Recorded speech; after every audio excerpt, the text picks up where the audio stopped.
Достар, урматтуу телекөрүүчүлөр, быйыл 2018-жылы дүйнөлүк көчмөндөр оюнунда бир жылдызы жанып, буга чейин да көптөгөн беттештерде өзүнүн мыктылыгын, өзүнүн чеберчилигин көргөзүп, Көкбөрү оюнунда эң мыкты улакчы аталган биздин мекендешибиз Манас Ниязов тууралуу бүгүн программа даярдайын. Азыр дал мына өзүнүн атын багып ошол жерде карап жаткан жеринен маек курсак, саламатсызбы? Саламатсыз. Биздин телекөрүүчүлөргө алгач эле мен угуп калдым. Көкбөрүнү үйрөнөйүн деп атайын Намангандан, Өзбекстандан бир бала келиптир да. Ошол тууралуу айтып кетсең. Ал баланы айтсам, Өзбекстанда жүрүп улак кызыгат экен. Ошол жакта жүрүп мен видеолорун көрүп жүргөн экен. Мен канчанчы минутада гол салам, канчанчы минутада жыгылам. Оюндун чын айтканда канчанчы минутада гол салам, эмне болот мен өзүм билбейм чын айткандачы. Ал бала билет экен бардыгынчы. Ошентип кызыгып жүрүп анан бирөөлөрдөн сурап номерин таап анан өзү келиптир үйгө Намангандан. Атайын улак үйрөнөйүн деп келиптир. Быйыл жайы менен тоодо жүрүп келдим мен. Жайлоодобу? Жайлоодо жүрүп келди, анан кийин азыр келип ат суутуп атат, неме чоң улактарга барып атат. Эми чын айтканда келгенде эки арт окуш да билбейт эле. Азыр ат жөнүндө бардыгын үйрөнүп алды уже. Эми улак чаап калды. Улактарга барып өзү ашырып баштады. Өзү ат минип кадимкидей улак чаап баштады уже. Кыздарга окшой эле үйрөнө баштады. Ооба, кыздар менен уже чаап баштады. Булар өздөрү улак чабабы негизи Өзбекстанда? Өзбекстанда улак чабат негизи, күчтүү улакчылар да көп. Эми бул кандайдыр Өзбекстандан мага кызык калыптыр да, Өзбекстанда жүрүп, Өзбекстанда улак чабарга кызыкпай, мага кызык калыптыр. Кечкурун япып барайын. Бул суук чыгат, бул бүгүнөн баштап жакшылап жабыла берип, бунда каратты да жабылап. Даярдыр. Башлап карайм улактар баштап. Ем андага канчадан берип турат? Ошо 4 килодан берер. 4 килодан. Макетаны аралаштырып берсең. Маска улак жакшы чапады, ошо өргөнгөнү келдим да, ушу баладан улак чапышты өргөнгөн. Интернетте көрүп жүрардым да, бул баланы анча бир 5 жыл, 6 жылдан бери да. Көрүшүп баштаганда Кожамкул деген командада чапарды да. Ошондо кызыкып көрүп, ушу бери келдим 5 ой көп болду. Бирге жүрүңбү? Улагларга бирге барып, айлантырып, көрмөгөн жайларын көрсөтүп келип жүрүптү да. Өзбекстан Наманган деген жайдан келдим да. Ошо Манаска өргөнүп, улак өргөнүп кетейин деп келдим да. Өзбекстанда бар энди, билмем, энди ушу бала жакшы чапат да. Ошонго кызыкып келип, азыр 4 адам менен биргемиз да.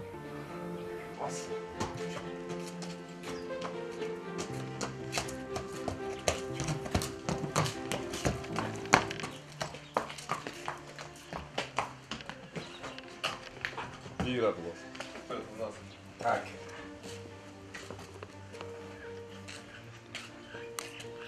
Az. Gel balam bunu. Ben bu oğuldan bunu ataya 21'inde çağırsanız bunu da bana verin. Çağır da bu oldu suda. Yekim al, minimum atat bu. Sağ ol geç. Hem at su var buna kalırsa.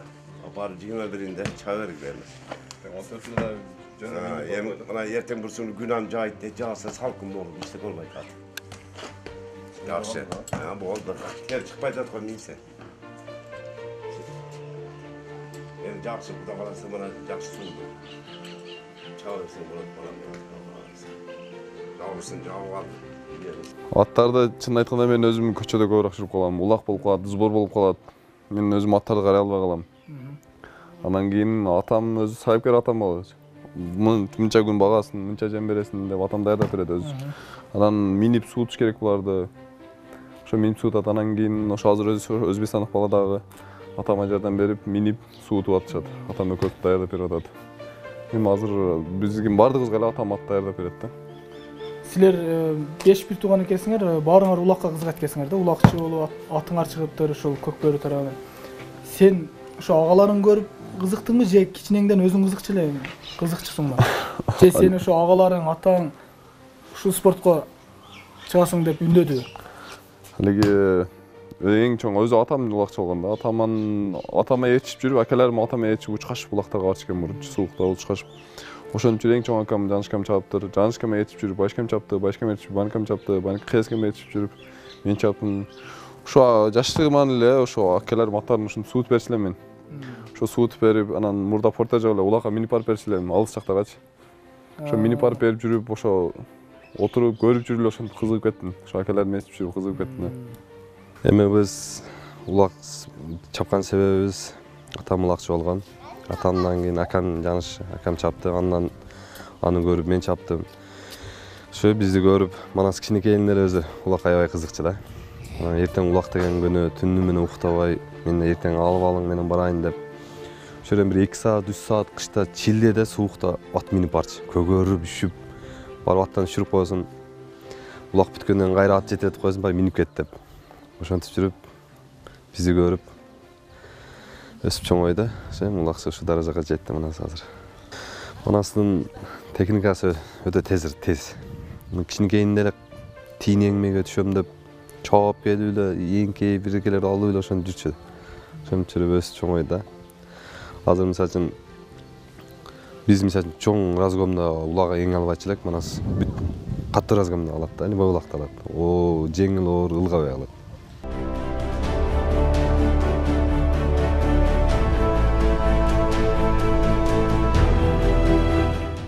Биз кичинебизде мындай көк бөрүнүн атагы анча деле чыккан эмес да, баягы улак тартыш деп коет, эми аламан улак деп коебу? Баягы көп элдер чапкан. Ошол экөөнүн айырмасы кандай? Эми экөөнүн айырмасы аябай эле чоң. Берки 5-5те намыз учунда чабасың. Бир жактын областтын атынан чыгасың, Кыргызстандын атынан чыгасың. Ал жакта жоопкерчилик чоң. А берки аламан улакта аякта өзүң үчүн чабасың. Бирөө айтып калышат да, мисалы аламан улакты чабыш татаал депчи. Аламан улакта эми чын айтканда 90 кг торпок союп коет. Ал оору. Стандарты 80 кг, 70 кг. Эми ошону бир адам көтөрүп аттын жалына коюш дагы оор. Миңдеген аттардын арасынан чыгып кетиш. Анан эң чоң улактарда 5000 ат болуп кетет, 1000 эмес, 5000 ат болуп кетет. Ошонун 5000 адамдын ичинен бир эле адам улак алат. Аны тосот. Анан кыйын. Демек ал жагынан татаал экен да? Ал жагынан татаал. Бирок ал жака чоң аттар кетет. Чоң аттар даярдайбыз. Сен ошол жакта да чабасыңбы? Ал жакта да чабам. Кимисине көбүрөөк кызыгасың? Экөө бирдей эле мен үчүн. Биз бир көрсөтүүбүздө Чыңгыз Акановдорду тапканбыз. Алар да ошо Акановдор силерге окшоп, мисалы силер көк бөрү боюнча династия деп коелу, ошондой болсоңор, алар баягы кыргыз күрөш боюнча ошондой экен да.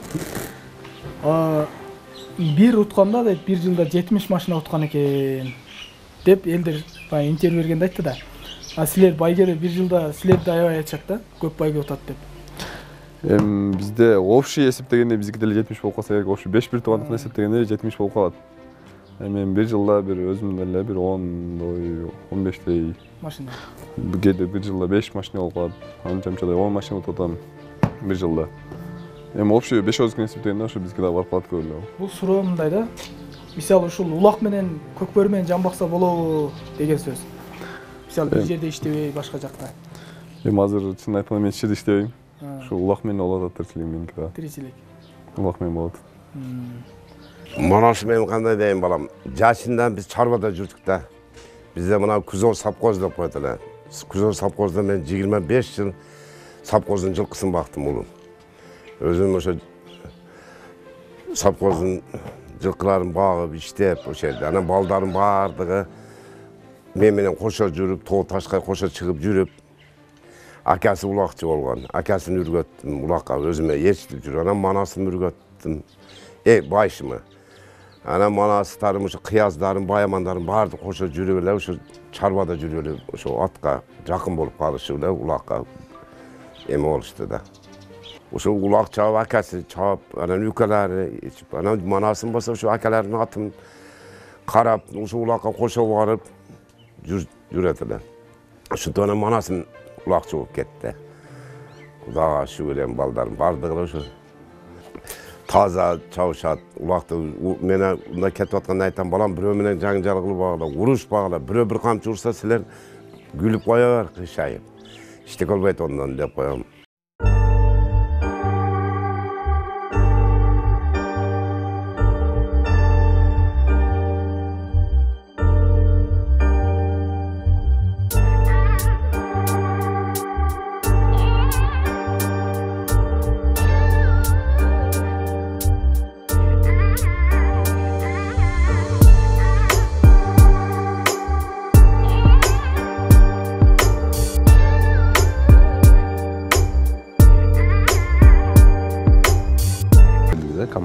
сүдүрүшүнчү. Мисалы үчүн мен мурда 3-4 жыл мурда бир команда мен сүдүрөчү элем да. Азыр эми Манас сүдүрүп калды бир команданы. Мисалы үчүн Манаска тийген улак уже 100%, 80% уже очко болуш керек да. Анан бул жоопкердик мойнунда болот. Алгандан кийин жоопкердикти аткарышым керек деп туруп, бир эле өзүм эмес, весь команданы 12 бала болот, командада 12 баланын ойлойт да. Ушун мен балдардан сөз угуп албайын, аракет кылайын деп аракет кылат да. Манас, биз сени баягы интернеттен, телевизордон көргөндө Бойка деген ат менен чыгасың да. Ал азыр каякта? Ал азыр Бишкекте турат ал. Бишкекте ипподромдо турат. Бишкекте багып атат. Бишкекте балдар караган балдар ошо балдар карайт. Бул ат менен деле чаба бересиң? Бул ат менен аламан улак чабам. 5-5 улак чаба эле. Бул аламандык бул. Аттардагы ага мындай даярдалат да. Эки аламандык башка болот, 5-5 болот. Бул аламандын бойкасы бул. Аламандын бойкасы. Бул мисалы 5-5ке кандай туура келбей калабы? 5-5ке туура келбей калат. Бул кичине физикасы чоңураак, анан оорураак болчу. Аламанга кичине физикасы чоңураак, анан чоң аттар талап калат аламанчы.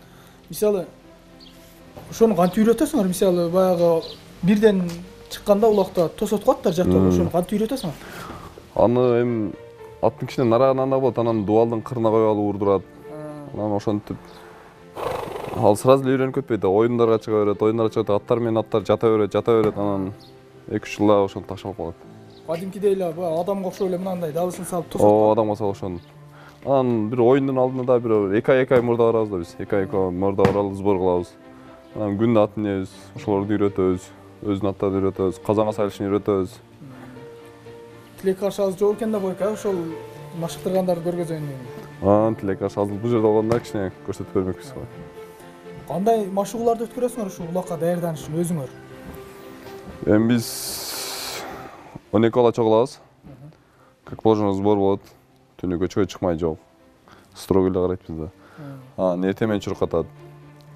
Машыктыруучу атайын. Атайын улакчыларга тренер болот. Машыктыруучу болот.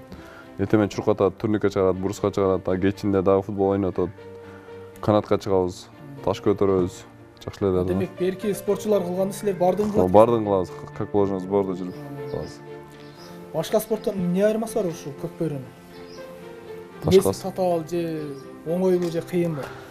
Эми башка спортто мисалы башка спортто бир адамдын өзү эле чечет да бирдемкеничи. Бул улакта өзүң чече албайсың да. Атың дагы болуш керек. Атың менен бала келиш керек. Ат менен бала келишпесе, ал ийгиликке жетпейсиң да. Туура эле. Мисалы баягы атактуу актер Болло Янг барго. Ошол Кыргызстанга 99-жылы келип айткан экен да, кикбокс боюнча келип анан баягы жюри болуп анан улакты көрүп калыптыр да. Улакты көрүп бул дүйнөдөгү бир орусча айтканда номер 1 мындай спорт экен, аябай татаал, кооптуу экен деп айткан экен да. Мындай корккон экен да өзү көрүп отуруп эле. Мен айтайын деген, мисалы Тайказанга мына кече жакында көчмөндөр оюнунда сальташ түшүп калбадыңбы? Ошондой да аябай катуу тийсе керек. Анан оны атайын аштыңбы өзү? Оюн алдында атайын ашпайсың. Азыр сальта кылам деп да ойлобойсуң, мынтип салам деп да ойлобойсуң. Баары оюн учурунда болуп кетет. Бирок эми элге кызыктуу оюн кылышка аракет кыласың да, бирок. Оюн учурунда болуп кетет ошо баары. Демек атайын түшпөйсүңөр. Атайын түшпөйсүң. Баягы кырдаалда ат катуу күү менен барып токтойт. Токтогондон анан өзүң кирип кетесиң ичине.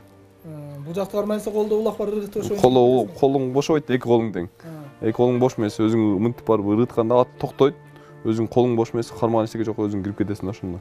Бир нече ирет улакты Тайказанга сала алган. Эми бизге расмий протокол керек болот, бирок уюштуруучулар деле өздөрүн деле баш айланып калдырыш керек. Ал негизги маселе эмес, эң баштысы Манас Ниязов. Вот это кульбит! Что за акробатический трюк мы сейчас увидели? Он сделал это преднамеренно или это случайно все это спонтанно получилось? Давайте, я требую повтора, уважаемые режиссеры. Итак, Манас Ниязов схватил тушу и так понесся во весь опор. И близко вплотную приблизившись, и лошадь его подкинула. Где можно такое увидеть? Ай-яй-яй-яй. Что за кадры, уважаемые телезрители? Вот так вот происходит финал. Наверное, иностранцы в неком недоумении, в шоке, в удивлении, потому что, такой нигде не увидишь.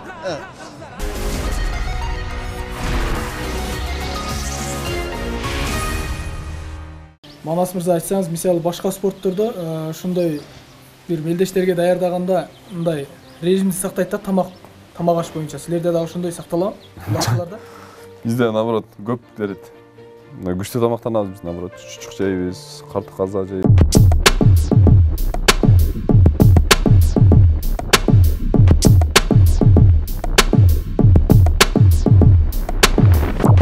Ошол жакта машкабыз. Оюн, мисалы, көлдө оюн боло турган оюн болсо, көлгө барып сбор кылабыз. Бишкекте оюн болсо, Бишкекте сбор кылабыз.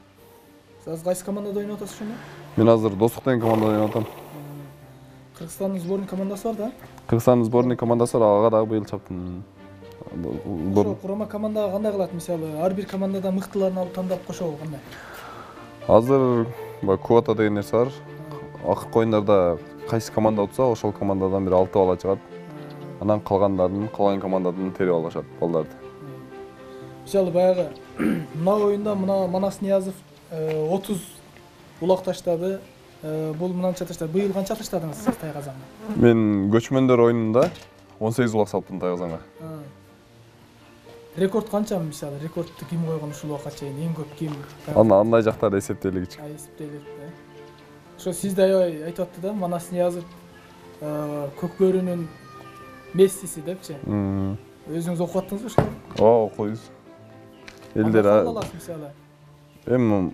Элдер ар деке деп жазат. Бири Месси дейт, бири Роналдо дейт. Сүйнөсүн окуп. Сүйнөсүн да. Мисалы, ошо айылыңызга келгенде мына Оштон ушундай тосуп алышты, кандай толкунду болду?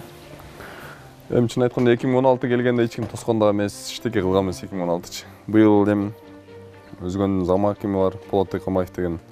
Ошол аэропортко барып, журналисттер чакырып, чепкен кийизип, калпак кийгизип, аябай жакшы тосуп алды биздечи. Сүйүнөт экенсиң, кичине бизге көңүл буруп атат, көкбөрү кичине өркүндөп атат, өсүп атат депчи. Андан кийин келсек, өзгөнүн акими чакырды, өзгөнүн акими да тосуп алды. Биздин айыл өкмөт тосуп алды. Быйыл аябай жакшы карады, сүйүндүк аябай. Эне катары аны айтыш өтө эле кыйын. Жүрөгүм канап, ушу 5 мал намазды окуп, ушу намаз сайын ушул балдарга жыгылбаса экен, Кудайым ушу омат берсе экен деп тилеп, 5 ашыкчасы менен окуп, ушу эси тартым ушу балдарга кайра келгиче ушу жашоом ушу балдарды болотса да болайын. Тугалган болсо сүйүнүп, ийгиликтүү болгон болсо жашарып, ушулардын немеси деби менен жашап жүрөбүз, Аллага шүгүр. Ушу башка чет өлкөдөгү адамдар дагы көмөр түшүп экен. Ошо мен артымда турган мына портретти Грузиядан биз 2 путу жуук бир киши алып келип, ушу Манас мени көмөрүм эле деп тапшырып кетти. Ушу аркада турган портрет. Ушу Грузиядан келип атайын, ушу Кыргызстанга алып келип берип кетти.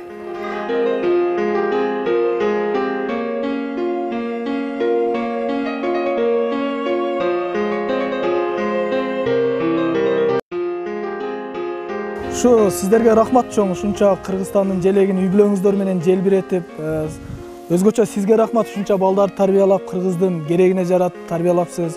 Эже сизге рахмат. Манас сага да рахмат, ушунча съемкабызга тартылып бергениңиздерге. Рахмат, ийгилик каалайбыз сиздерге.